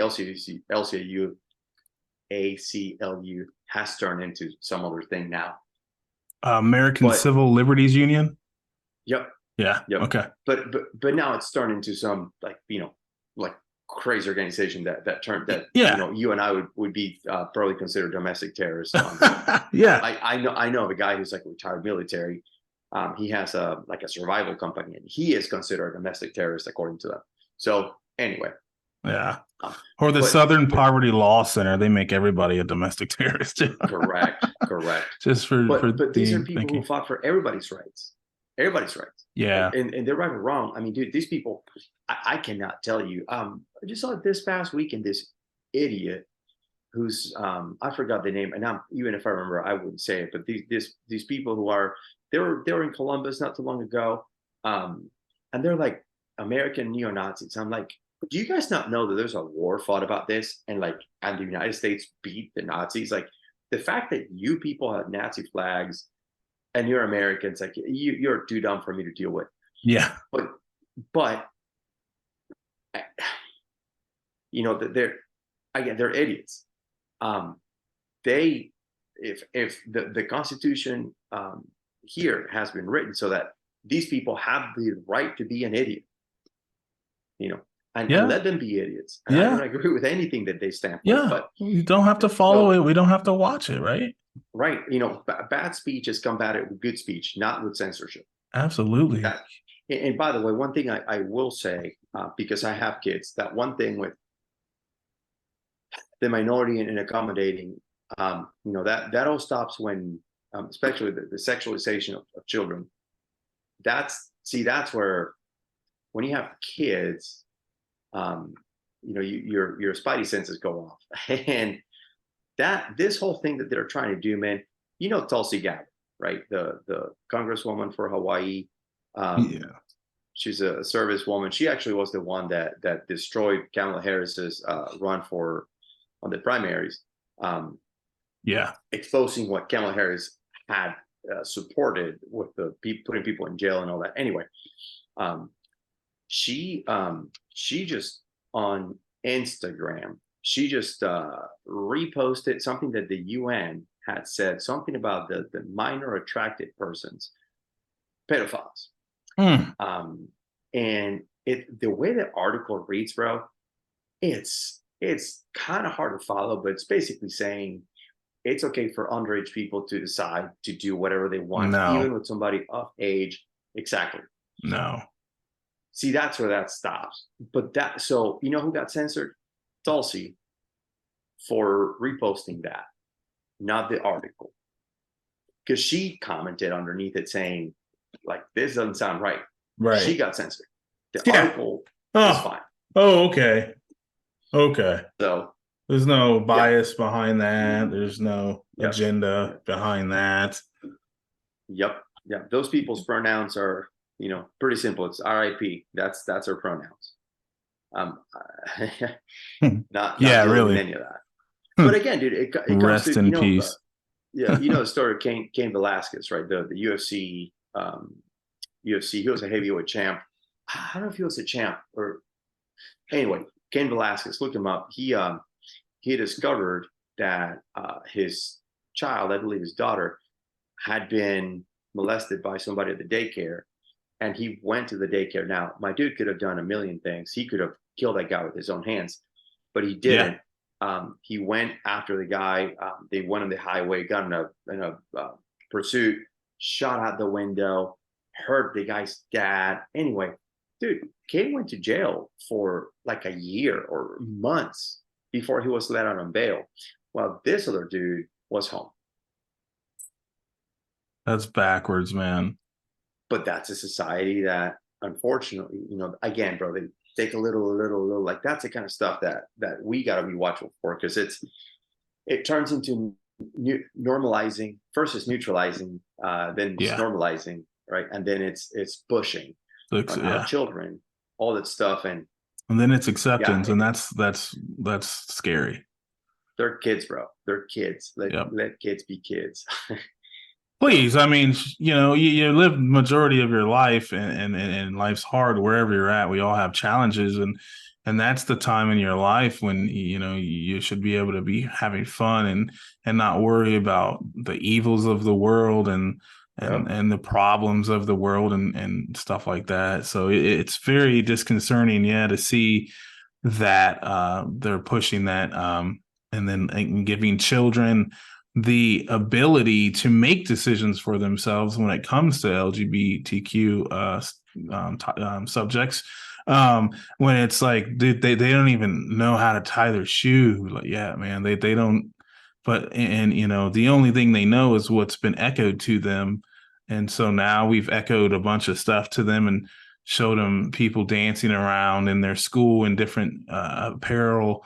And now we're going to say, yeah, what do you want to be? And, do maybe something that's life altering to them that they can never get back. And then they wonder why. And you can research this on the FBI statistics website that suicides have gone way up for children, for adolescents, all the way up through teens and 20 somethings. Wonder why that might be. Maybe because they have no identity. They're being stripped of any type of whether you and like you said, I just want to say this too, so there's no confusion in the air on this podcast. Is I also have a lot of friends and connections that swing all kinds of different ways. I was a resident assistant in college. As a resident assistant, you have to be an ally to the LGBTQ community. And we had counseling sessions, and we supported the movement, because if you are who you are, you're who you are. But what we're not going to do, or what I believe we shouldn't do, is try to force people into believing that there's something that maybe they're not. But anyways, the point is, yeah, I see all that, and then when you're right, when it comes to children, that's where we have to draw the line, and I think that's where we have drawn the line. I don't have kids, but I am a strong advocate of them, and if I always put myself in other shoes, man. So if I had kids, would I want this stuff out there? No, not at all. And I don't know if you've observed it, but that's kind of what I've seen, Victor, is that has been where the line has been drawn, and then everybody's on board with that. Probably not everybody though. That's what I'm saying, man. Look at the UN. The UN put that article out, right? There is, I don't know if you've seen it, but there are videos. I saw them on Twitter about maybe a month ago. There's a choir, I think in San Francisco, a choir, and like they literally were singing, saying that we're grooming your kids and we're coming after your kids. Yes, I saw that. It was a parade or something. They were walking down. Yeah. But then there was like a Zoom. There was that, but there was a Zoom. I think it was done during COVID, and they did like this song, and everybody's singing, and it literally is saying like we're coming after your kids. Like, well, yeah. Yeah. Yeah, no, no. And bro, and dude, my kids are my kids. I love them. Like, the way, it's funny. I was talking to them this weekend, and it's hard to explain to a child how much you love them. God, and this is my belief. God loves us no matter what, right? So imagine if, it's not to compare clearly us to God, but like the ability that we have to love our children, we get that from somewhere. And in my opinion, we get that from God. And I would love my kids no matter what. But they're my kids. They're my kids. Somebody else is not gonna come and try to push their beliefs that I also don't believe that are correct or right, just because they have an agenda. In the name of what? In the name of progress? I don't think so. I think, bro, every major power, every major civilization that's been taking names, British, the Romans, the Greeks, they all got to a point that they had it so good. Not to say that there's no challenges in this country. We're talking about it, right? Not to say there's groups that are not marginalized. Not to say that, here in Columbus, Ohio, there are the highest infant mortality rate in the United States. It's in the community of Linden. 10 minutes away, each way, you have $2 million homes, right? You have very affluent neighborhoods. Not to say that there are not challenges like that in this country, that there are groups of people marginalized and racially profiled. I'm not saying that. But I'm saying that we have it so good, in general, that it's the hard men make easy times make easy men, right? And there's a couple more things there in between, but that's what it is. And I'm not saying man, I'm saying people in general. We have it so good that we worry about crap that it's irrelevant to the majority of people. You know, you worry about you know who doesn't worry about, you know, a bunch of these things? People in you know, the Serengeti who have to like get food and run away from lions. Like they ain't worried about most of the things that first world problems. 100%, bro. Yeah. 100%. Yeah. It's we've been running kind of long here, man. I do want to cover one more thing with you, and then I guess I'm gonna have to say goodnight, man. This has been a great episode, but I did want to get your opinion on aliens, man. And UFOs. I mean, I know they exist. I know that there's other life forms beyond just us. And I know one of the major kind of arguments to this is that, well, you know, if you believe in aliens, you can't believe in God. But it's just the opposite if you think about it, because a creator, and again, this is my belief, if a creator creates a life form, that doesn't mean it just creates, or he creates one life form. It could, I mean, a God could create dozens of variations of life forms, right? So I think they are. I think there are aliens. I think we have been visited. I think we continue to be. I think they live amongst us, to be honest, from the research I've conducted and from my own personal experiences. And, you know, I have a buddy who I'm real close with. I've known since I was in high school, and he has personally seen UFOs. I've seen them, but not to this level where this thing was like directly above him, like hovering above him and his brother. He actually has a tattoo on his arm now. He recreated it when he was out in Las Vegas last time. Yeah, it's really cool. It's on his arm, and it's the ship they saw, and it's him and his brother pointing at it and the light coming down. It's crazy. But he experienced that. And, you know, I've experienced, when I said I used to drive a truck across country, I've experienced several bizarre things. I've seen lights and things in the sky that weren't planes. And I had a thing one time that I believe flew over my truck and scanned me with a green light. Not lying, man. Not lying.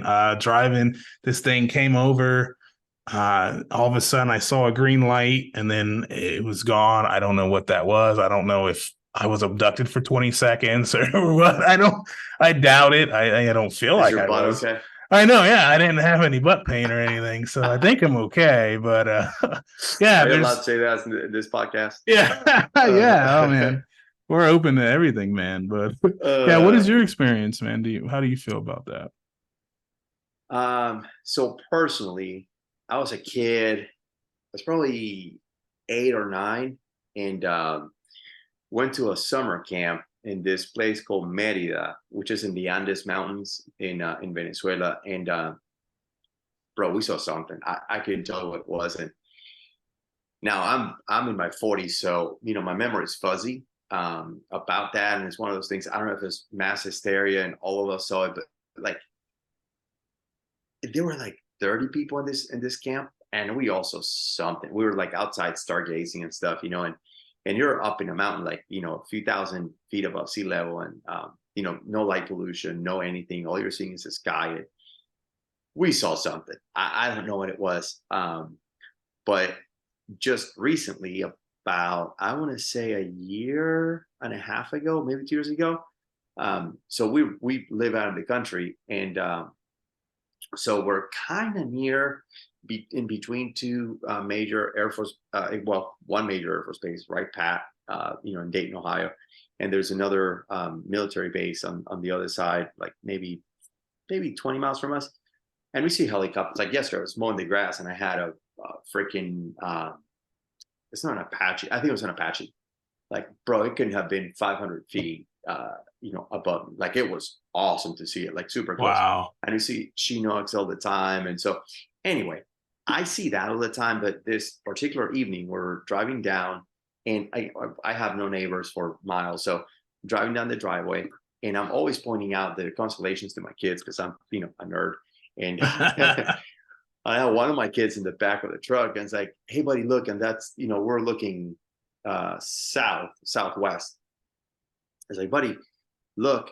And dude, I start seeing, I have a video, I have recorded it, but I've got this, like, this thing pulls up and goes away. This light comes on and goes away. And another, and another, and another, and all over the place, dude. So I stopped the truck, and I start asking, like, but you're seeing this, right? And he's like, yeah.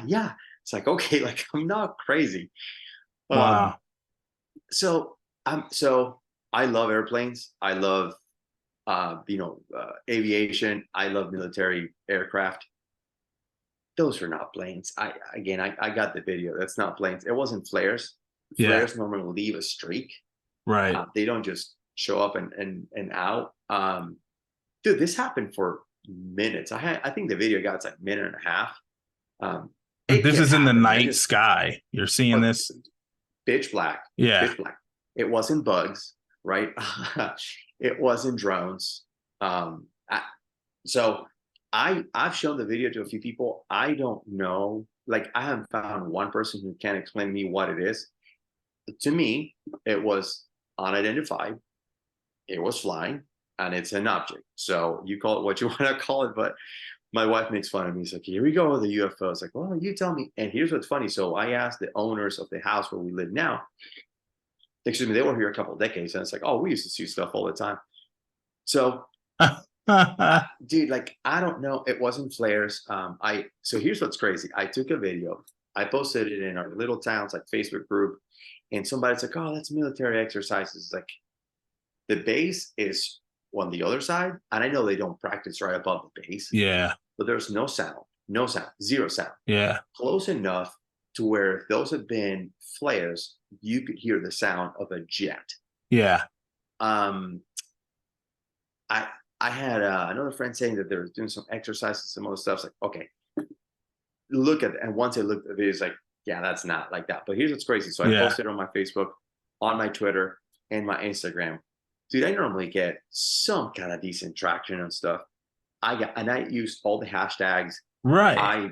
I tagged, dude, Commander Fravor, Lou Elizondo. Like, I freaking hashtagged Tom DeLonge. Yeah. Like, you know what I mean? Like, Bob Lazar, Joe Rogan, like, anybody. Dude, I got no views. Shadow ban. Hey, welcome to the family. So, we get that a lot on this program. It's just kind of weird. So I posted the other day on my social media. It's like, okay, Roswell, New Mexico, Betty and Barney Hill, Travis Walton, Bob Lazar, the instance in Rua, Zimbabwe, Virginia, Brazil, Phoenix, Arizona, Commander David Fravor. And I just had that meme of that girl going down the slide being, okay, bye. Like, that's what I'm going to say. You know what I mean? Like, but you know what, too, bro? A couple of things on that. So biblically, I talked to pastors about this. It's like, dude, read Ezekiel. The wheel within a wheel within a wheel within a wheel. It's like, okay, that's getting pretty trippy, right? So, I mean, who knows? Everything that got recorded in the Bible, not everything that happened got recorded in the Bible, right? Right. If you believe it's a historical account of everything that happened, that's great, but not everything absolutely was recorded. Dude, there's people that believe that's angels and demons, right? There's people that believe that some of these things are, I'm gonna get my Alex Jones on, but interdimensional creatures. Yeah, interdimensional I wish Alex Jones. Yeah, bro, I wish he wasn't right. Like, I wish he wasn't right. I know, he's so abrasive and aggressive with his tone, and he turns out to be right about a lot. Come on, man. But here's what I worry about, bro. I like the conspiracy behind the conspiracy. Like, all of a sudden, now we're being spoon-fed all this stuff. It's like, okay, like, why? Yep. Why? I believe that Bob Lazar believes in what he says. I Yeah. believe him. I believe that Commander Fravor believes in what he says. So I believe that. I didn't see it. I saw what I see. I saw what I saw. Yeah. But it's just weird that like we just keep getting like this article and that article, and then all of a sudden there's a task force, and now we're talking to Congress, and Yeah. Congress. Yeah. like that's cool. But I go like one step back, like, okay, is there something behind this? You know what I mean? Like, Yeah. what's going on? Exactly. So Yeah. That's a good it's question. what's undeniable is that a lot of these things started happening right after we dropped nukes. Mm-hmm. That a lot of these things happen around military facilities. Mm-hmm. That there have been like, dude, I mean, there's a conspiracy against Bob Lazar to be able, like, they deny that he worked at Los Alamos, and the dude walks into Los Alamos. You know what I mean? Like, he Yeah. knows everything, everybody. Like, why are you hiding that stuff? The fact that his lab gets raided, 2 times a year for Yeah. random stuff to see if he has element, 115 or whatever. It's like, okay, there's a conspiracy behind a conspiracy, but dude, also like, bro, who knows what happens when you go to sleep, dude? You know what happens when you not go to sleep? I don't know. I don't know. Just wake up tomorrow, right? Yeah. I wake up and I think I'm here. Dude, Feels like I'm are all here. these things? Yeah, I mean, could it be these things are breaking through the barrier of other dimensions? If you believe in good, you believe in evil. You believe in the spiritual realm. You believe in angels and demons, and you believe in, I mean, bro, this infinite, ever expanding universe that, like, I mean, mathematically, right? Yeah. There's some, bro, I don't know. No. I know what I saw was fun. It was cool. I got the video, I can show it to you. It's Yeah. fun. No, Yeah. man. You're right, man. And there's, I mean, I think some of that could be human interactions and things, because I think we have since the 40s been reverse engineering some of this stuff. I know the Nazis actually had a lot of tech. Supposedly they were working with an off-world civilization, and there's actually supposedly a break-off civilization that's on Mars right now. From, I mean, it's a longer conspiracy, but Right. there's stuff out there. I mean, we have CERN now, which there's been talk from, there's been articles. They usually get squashed pretty quick, but from people that have been inside who may have worked there, where there's been some experiments and things going on that may have opened portals to other dimensions. There's something that I talked to. I had a guest, Kerwin, on just recently, and he researches from a biblical aspect, the Mandela effect, and that's a big thing going on. I don't know if you've heard of that, but it's where we remember vividly in our mind something, but when you go to look at it, it's different. Like, for instance, we have Costco's around here. I've always remembered it as Costco, which is Cosco. But if you go look at the website or you go to the store now, it has a T in it. It's Costco. Right. So I mean, that's the reality we're living in. But why do I and lots of people remember it the other way? Kind of stuff like that. So are we slipping dimensions, timelines? That's a whole nother podcast. But Yeah. when it comes to alien life, what do you think about actual physical beings that are not of this world? You don't have to talk about it if you're not. No, bro. Here's what I tell you. I would love for nothing more than for that to be true. Like, dude. But the thing is that there's people. That's my challenge. Like, I get so geeked out with this stuff, like that. I it's hard for me to be objective. But the challenge is that there's people who, again, maybe, I don't know if they become millionaires with this, but they made money off of some terrible documentaries and making some crazy claims and stuff like that. But the fact is, like, that Roswell, New Mexico footage, bro, like, I mean, that stuff is, I know it's, 80 years old or however long it is, right? I can't do math, 60 years old. but it's, I Yeah, mean, they something like that. came out with it, and like, that's at a time that nobody had a reason really to come out and they start to expose this stuff. Um, I mean, Grosh, the gentleman that just came out with the whistleblower. Grush, Dave. Is Grosh, it yeah, Dave Grush? Yeah. yep. I mean, dude, that dude is as vetted of a person as he can be.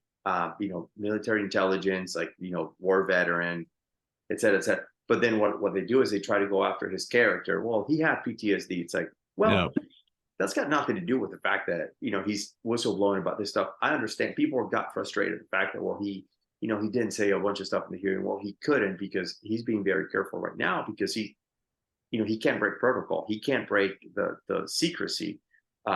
So he said, take me to a skiff and I'll tell you. And they didn't take him to a skiff. Yeah. So the other thing is he said he hasn't seen anything himself. It's just stuff that he's investigated. But I mean, that was his job. Dude, the one thing that did you watch Moment of Contact? I don't know if I've seen that one. Bro, before you go to bed tonight, I don't know if you'll be able to sleep, but watch that. James Fox, Moment of Contact. That's a Virginia, Brazil incident. And I'm not going to spoil it for you, but there is some stuff that happened with actual, again, allegedly beings, and some crazy stuff that happened to the people who were in contact with them. Like one of them was like a soldier for the Brazilian army, I believe, and the dude died of some crazy bacterial infection. Oh, I've heard of this. Yeah. Dude, the documentary is crazy. Like the accounts that they have, these people are going back to this place like 20 or 30 years later. Yeah. They're breaking down emotional. Like either these people are the best, actors on earth, or they saw something that they believe, is it. So I haven't seen any. I say that I'd like to see one, but I don't know about that. Not by myself, because I'll just, pee my pants probably, or just shoot at it. I don't want to do either. But is it Stephen Greer who has one of them has the outings you can pay to go out, and apparently every time they see stuff. So they call it right. They manifest right, it. or Arizona. Yeah. Sedona, I think maybe. Yep. Sedona. Dr. Greer. Yeah. He was my introduction to this stuff. I think at some point, like looking for some stuff on the internet, and he pulled up, like, let me see some. He's got a couple of things. A lot of people claim that, that he's making money off of it, et cetera. But whatever. I mean, dude, everybody has to make a living somehow. Yeah. But yeah. I don't know about actual beings. I think Travis Walton believes that he was abducted and he was in the ship. Now, was this dude asleep? And I don't know, but he was gone for 3 days. Yeah. He was gone for 3 days. You're talking about Barney and Betty Hill? No, so they were like the first case, right, of documented. Yeah. They're in their car. Right. No, Travis Walton, this dude was a logger, I think in Oregon, somewhere in the Pacific Northwest, I believe. And Travis Walton, they made a movie about him called Fire in the Sky. Okay, I've heard of that. But his count is awesome. It's amazing. I think I'm pretty sure Rogan had him on. But he's been in a few different podcasts, and his story, if you just look him up on YouTube, is unless it gets curated for you. But it's crazy. Like he had a fight with somebody, and then they were logging and they saw something. He got out of the truck and he went towards it, and the thing shut him up, and then he was gone for days, like 3 days. He was gone, then magically reappeared in the town where they were. Everybody's been looking for him. Yeah, it's crazy. Well, I'm glad they brought him back. That was nice. Yeah. Right. But there's so many accounts of, the tall whites or the grays or the, I don't know, bro. One thing that's always curious to me is like, why don't these things appear in the middle of the day most of them? Because, like the pictures you see in the middle of the day is somebody throwing a Frisbee. That Battle of LA, that really happened. Yeah. Like, I think it was the 50s, right? So yeah. California. Yeah, the lights over the White House, and I think it's the 40s or the 50s too. Yeah, I believe it was tend to happen yeah, it tends to happen at night. So it's like, I don't know. I'm a skeptic. I just like this story too much, Yeah. and I'm too invested. Yeah. But dude, I mean, if it's if it's angels or demons or interdimensional beings, I mean, dude, who knows? I Yeah, I mean, I, it could be. I, the government, bro. I trust the government as far as I can throw it, and I don't throw that good. So Yeah. Yeah. so chances are, if they crash, because that's the other thing people say. Well, why would they crash if they're so advanced?